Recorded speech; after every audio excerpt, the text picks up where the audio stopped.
Hey everyone, for every single nursing student out there are skills you are going to use every single day. And today we're mastering one of the absolute most critical, assessing blood pressure. Getting this right isn't just about passing a skills checkoff. It's totally fundamental to patient safety. So let's get right into it. So, we're going to break this all down into 4 easy parts. First up, we'll cover the basics, the what and the why. Then, we are going to dive into the prep work, which is so important. After that, I'll walk you through how to get that perfect measurement, step by step. And finally, we'll talk about what you do after you get the reading. Think of this as your roadmap to totally nailing this skill. All right, let's kick things off with Section 1, the basics. Look, before we even think about touching a cuff, we've got to understand what it is we're measuring and why it's so incredibly vital. Getting these fundamentals right is the absolute key to an accurate assessment. Okay, so what are we actually measuring? It's really all about the heart's 2 big actions. That top number, the systolic, that's the peak pressure when the heart gives a big squeeze to push blood out. And the bottom number, the diastolic, that's the pressure when the heart relaxes to fill back up with blood. Squeeze and relax, systole and diastole, that's the rhythm we're capturing. And you're always going to see these numbers written with mmHg after them. That just stands for millimeters of mercury. It's a standard unit we use, and it's exactly what those little lines on the gauge of your sphygmomanometer are showing you. Moving on to Section 2, preparation. And I really can't stress this enough. So many, most errors in blood pressure measurement happen before you even start pumping up the cuff. Getting this part right sets you up for an accurate reading. It's absolutely critical. Before you do a single thing, you have to think safety. First, check for a latex allergy. Simple, but important. Always, always, always verify your client with 2 identifiers. And then you have to assess the arm. Is there an IV running? A history of a mastectomy on that side? You can't use it. That puts them at risk for lymphedema. Do they have an AV fistula for dialysis? Never, ever use that arm. You could destroy it. Any of these mean you got to find another site. Okay, next up, get your gear together. You're going to need a good stethoscope, a sphygmomanometer, and, this is key, a correctly sized cuff. And I want you to really pay attention to that part, because we're going to see just how huge of a deal that is in a minute. Having all your stuff clean, working, and ready to go is a sign of a real pro. Now, here's a big nursing judgment call. Delegation. Can you ask assistive personnel to grab a blood pressure for you? Well, it depends. If your client is stable and it's just a routine check, yeah, that's often okay. But if the client is unstable, if their last reading was way off, or if this is their first assessment with you, that task belongs to you, the nurse.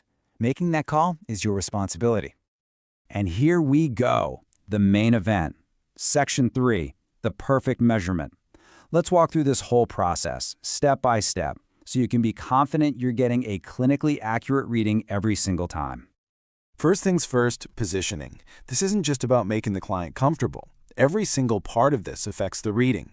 They need to be sitting with their backs supported and both feet flat on the floor. Why? Well, because crossing their legs can actually bump up the reading. Their arm needs to be supported right at heart level. If it's too high, you'll get a false low reading. Too low, and you'll get a false high. And make sure you get to the bare skin on the upper arm, but don't roll up a sleeve so tight that it's cutting off circulation. 80%. I want you to burn this number into your brain. This is your golden rule for picking a cuff. The bladder inside the cuff, the part that inflates, it must wrap around 80% of your patient's arm. Getting this right is maybe the single most important factor for an accurate reading. And this slide shows you exactly why that 80% rule is so crucial. If you use a cuff that's too small for the arm, you're going to get a falsely high reading. That could lead to a doctor prescribing medication the patient doesn't even need.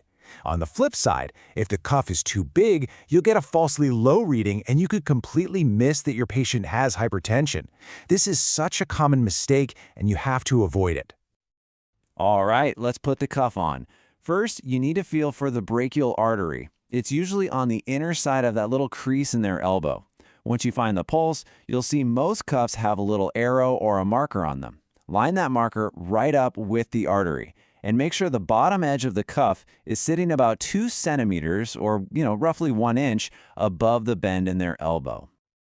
Okay, it's time to listen. Put your stethoscope right over that brachial artery. And remember, use your fingertips, not your thumb, because your thumb has its own pulse. Now, pump up the cuff to about 30 points above what you expect their systolic to be. Then, you're going to slowly release the air and just listen. That very first faint tapping sound you hear, that's it. That's your systolic pressure. Keep listening as the sound gets louder and then fades away. The moment it goes completely silent, that's your diastolic pressure. So how fast you let the air out? The sweet spot, your target speed, is about 2 to 3 millimeters of mercury per second. If you go too fast, you could blow right past the real reading. Go too slow, and it's uncomfortable for the patient and can actually mess up the result. That controlled, steady speed is the key to precision. So, you've got your numbers. 122 over 78. Are you done? No way. Not even close. Let's move to our final section, which you do after the reading. How you interpret, respond, and document is just as important as how you took the measurement in the first place. So, what are we hoping to see? Well, for a healthy adult, the benchmark we're aiming for is a blood pressure less than 120 over 80. This is the baseline, the number you'll be comparing your findings against to figure out what's normal and what's not. And this is where your clinical judgment really kicks in. Normal readings are great, but what happens when they're not? What's your next move when that number is way too high or maybe even too low? This is when you start to think like a nurse. If you get an abnormal reading, your work is just beginning. First, assess your patient, not the monitor. Ask them, are you dizzy? Do you have a headache? Any chest pain?